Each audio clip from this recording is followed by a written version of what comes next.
famous French treat is fast becoming an endangered delicacy.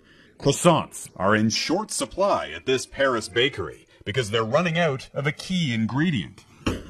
France is one of a number of countries grappling with a shortage of butter.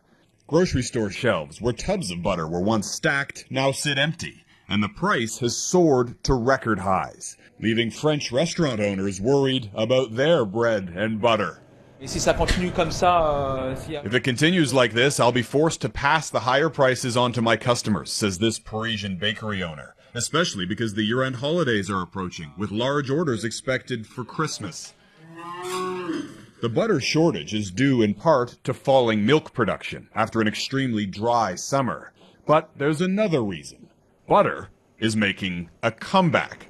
Butter is back. Butter is back. Is butter really back? A string of recent research and headlines have declared butter and saturated fat are no longer the bad guys and may be healthier than previously thought. That revelation, along with a growing appetite from China and the Middle East, have sent butter sales soaring.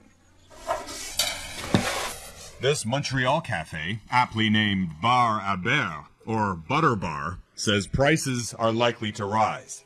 Eventually, they're going to have to go up if this keeps happening, so the clients will also have to adjust. Everyone, even just regular pastries, people will have to pay a little bit more for it, and it will become more of a luxury item, I guess. But for the most part, Canadian dairy prices should hold steady. Sales of butter in Canada have soared 20% in the past few years, but the Canadian Dairy Commission increased its quotas and production to match the growing demand.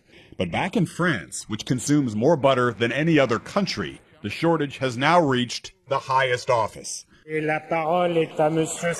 Addressing French Parliament, the Agriculture Minister promised to increase production of milk and butter by offering better incentives for farmers, hoping to avoid the worst-case scenario, a Christmas without croissants. Jeff Semple, Global News, London.